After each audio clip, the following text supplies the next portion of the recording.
আসসালামু আলাইকুম, সবাইকে স্বাগত জানাচ্ছি বিডি ভিউসে। আপনাদের সাথে আছি আমি ফাহাদিয়া মিতো।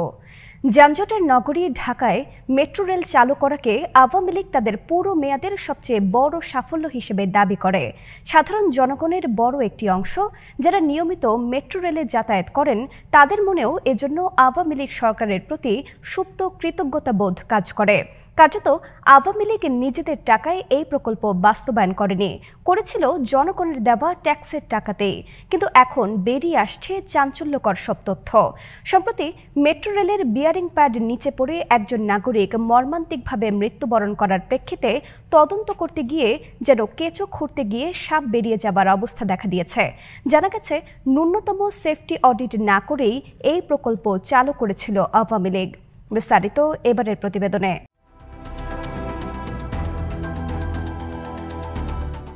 বাংলাদেশের জন্য একটি বড় ট্র্যাজেডি হলো এখানে উন্নয়নের নামে সাধারণ নাগরিকদের বলির পাঠা বানানো হয়। রাজনৈতিক সরকারগুলো উন্নয়ন প্রকল্পগুলো তড়িঘড়ি করে নির্বাচনের আগে শেষ করে এই উদ্দেশ্যে যাতে জনগণের সামনে এগুলোকে বড় করে উপস্থাপন করে ভোট আদায় করা যায়। ফ্যাসিবাদী শাসন আমলে আওয়ামী লীগের রডের পরিবর্তে বাঁশ কিংবা বালিশ কেলেঙ্কারির মতো ঘটনা আমাদের বারবার শুনতে হয়েছে। মূলত মেগা প্রকল্পগুলো ছিল আওয়ামী লীগের মেগা দুর্নীতি করার একটি মোক্ষম কৌশল। যে বাজেট নিয়ে একটি প্রকল্প শুরু করা হতো তা দিয়ে কখনোই প্রকল্প শেষ করা হতো না। বারবার প্রকল্পের মেয়াদ বৃদ্ধি করা হতো আর মেয়াদ বৃদ্ধির নামে বাজেট বৃদ্ধি করা হতো। শেষমেশ দেখা যেত যে বাজেট দিয়ে প্রাথমিকভাবে প্রকল্পটি শুরু করা হয়েছিল তার থেকে 5 থেকে 8 গুণ বেশি বাজেট দিয়ে প্রকল্পটি শেষ পর্যন্ত সম্পন্ন করা হতো। বিশাল এই খরচের সবটাই চলে যেত দলীয় ঠিকাদার থেকে শুরু করে নানা স্তরের আওয়ামী নেতৃবৃন্দের পকেটে।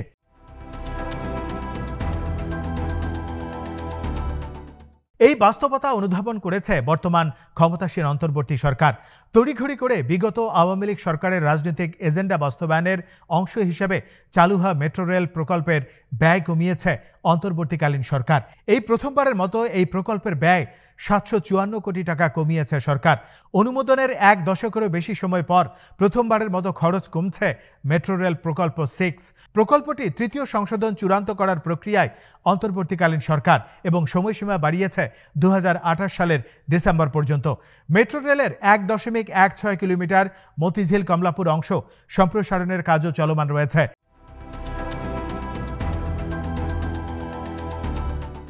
আওয়ামী লীগের মেট্রো রেলের কাজে নিরাপত্তা ঝুঁকি নিয়ে বিশ্লেষকরা এবার মুখ খুলছেন। তারা বলছেন প্রকল্পটি চালুর আগে ন্যূনতম 6 থেকে 9 মাসের পরীক্ষামূলক চলাচল নিশ্চিত করার প্রয়োজন ছিল। 4 বছর আগে তাড়াহুড়ো করে ঢাকার মেট্রো রেল চালু করা হয়েছিল। আওয়ামী লীগ তখন এসব নিরাপত্তা আশঙ্কা নিয়ে কোনো পাত্তাই দেয়নি।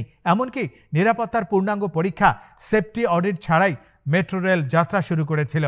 এর মধ্যে বিয়ারিং প্যাড নিচে পড়ে একজন পথচারী মারা গেছেন। এই বাস্তবতায় এবার নতুন করে নিরাপত্তা পরীক্ষা করার উদ্যোগ নিয়েছে ডিএমটিসিএল।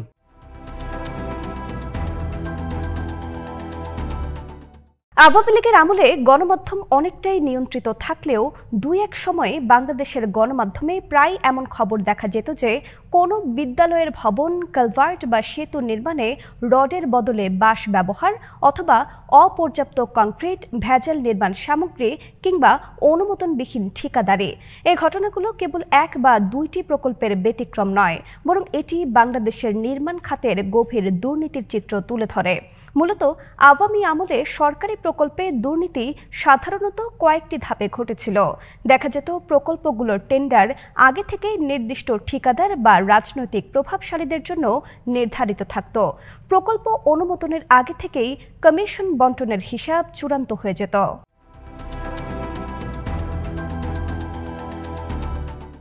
কমিশন ও লাভ আরও বেশি পাওয়ার জন্য দলীয় পছন্দে নিয়োগপ্রাপ্ত ঠিকাদাররা সিমেন্ট, রড, বালি ইত্যাদির মান কমিয়ে দেয়া হতো। ফলে ভবন বা রাস্তা কয়েক বছরের মধ্যেই ধসে পড়ত। এরকম দুর্ঘটনা বিগত সময়ে একাধিকবার হয়েছে।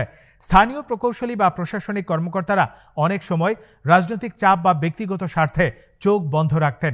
অনেক ক্ষেত্রে তারা নিজেদের এসব অনিয়মের সাথে জড়িয়ে যেতেন। পত্রিকায় এরকম খবর প্রকাশিত হলে সাময়িকভাবে কাউকে সাসপেন্ড করা হতো। দুদিন পর আবার পূর্বের লোককেই কাজে ফিরিয়ে আনা হতো। প্রকৃতই কাউকে শাস্তি দেয়া হয়েছে এমন নজির বিরল। আগে এমনটা করা সম্ভব ছিল না, কেননা এই দুর্নীতির টাকা শেয়ার তৃণমূল নেতা থেকে শুরু করে শীর্ষ পর্যন্ত সকলেই পেতেন।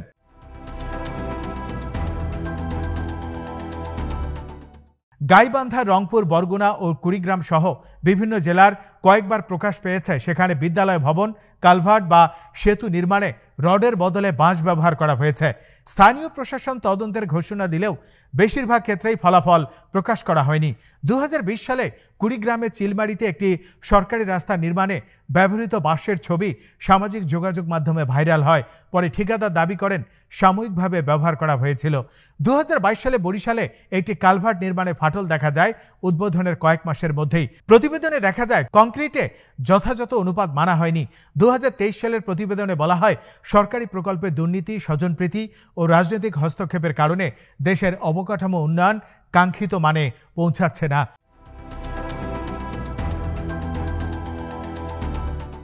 রডের বদলে বাঁশের মতোই আওয়ামী লীগ আমলের আরেকটি প্রচলিত দুর্নীতি ছিল বালিশ কেলেঙ্কারি। 2019 সালে গণমাধ্যমে প্রকাশিত হয় রূপপুর পারমাণবিক বিদ্যুৎ প্রকল্পের আবাসিক ভবনে বালিশ কেনা ও পরিবহনে অস্বাভাবিক ব্যয় দেখানো হয়েছিল। প্রতিটি বালিশের মূল্য ধরা হয়েছে 5,957 টাকা। আর সেই বালিশ একটি ভবন থেকে অন্য ভবনে পরিবহন খরচ দেখানো হয়েছিল প্রায় 760 টাকা। এই তথ্য জনসম্মুখে আসতেই বালিশ কেলেঙ্কারি শব্দটি দেশের আলোচনার কেন্দ্রবিন্দুতে চলে আসে, যা সরকারি ব্যয়ের অস্বচ্ছতা, অতিমূল্যায়ন ও প্রশাসনিক দুর্নীতির প্রতীক হিসাবে প্রতিষ্ঠিত হয়।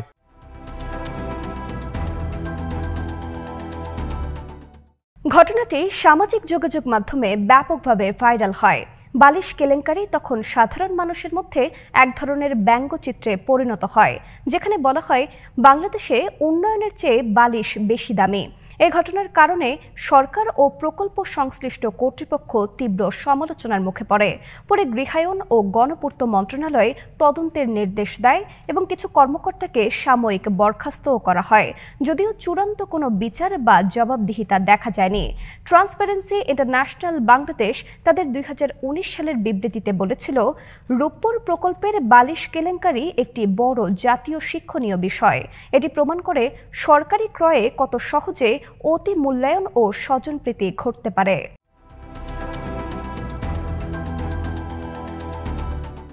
আরেকটি ঘটনায় জানা যায় 2018 সালের জুলাই মাসে রাষ্ট্রীয় মালিকানাধীন বাংলাদেশ কয়লা খনি কোম্পানি লিমিটেড BCMCL এর বার্ষিক নিরীক্ষায় দেখা যায় খনির গুদাম থেকে প্রায় 1,43,000 টন কয়লা গায়েব হয়ে গেছে।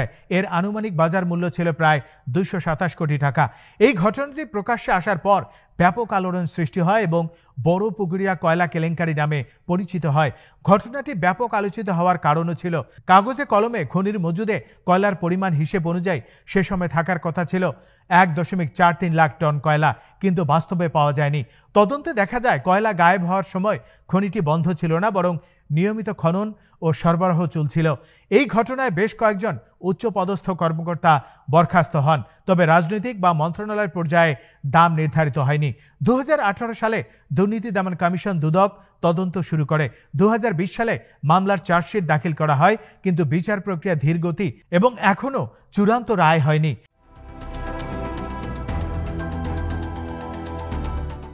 বাংলাদেশের ব্যাংক খাত আওয়ামী লীগ আমলে সবচেয়ে বেশি সমালোচিত হয়েছে। 2010 থেকে 2024 সাল সময়কালে খেলাপি ঋণের পরিমাণ 1 লাখ কোটি ছাড়িয়ে যায়।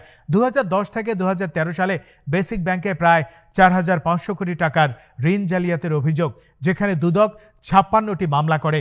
জনতা ব্যাংক ও হলমার্কের মতো ভুয়া প্রতিষ্ঠানকে 1,000 কোটি টাকার ঋণ বিতরণ। ইসলামী ব্যাংক থেকে এক বছরে 7,000 কোটি টাকার প্রশ্নবিদ্ধ ঋণ বিতরণ নিয়ে টিআইবি উদ্বেগ প্রকাশ করে। ব্যাংক নিয়ে এসব জালিয়াতি ও দুর্নীতির কারণে ব্যাংকিং খাতে রাষ্ট্রীয় তদারকি দুর্বল হয়, আমানতকারীদের আস্থা কমে এবং অর্থনীতি ঋণ খেকো সিন্ডিকেটের হাতে কেন্দ্রীভূত হয়। 2023 সালে বিশ্বব্যাংকের হিসেবে বাংলাদেশে দুর্নীতির কারণে প্রতি বছর জাতীয় আয়ের প্রায় 23% সমপরিমাণে ক্ষতি হয়।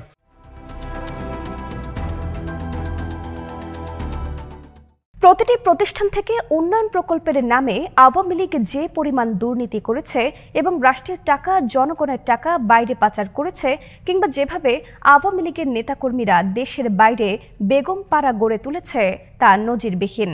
আওয়ামী প্রধানমন্ত্রী শেখ হাসিনার মুখের ভাষ্যে তার একজন পিয়ন 400 কোটি টাকার মালিক বলার মধ্য দিয়ে কার্যত আওয়ামী আমলের ভয়াবহ দুর্নীতি প্রমাণিত হয়। আজ এখানেই শেষ করছি। সবাই ভালো থাকুন, সুস্থ থাকুন আর দেখতে থাকুন বিডি ফিউজ। চ্যানেলটি ভালো লাগলে সাবস্ক্রাইব করুন, সংযুক্ত থাকুন আমাদের ফেসবুক পেজে। আল্লাহ হাফেজ।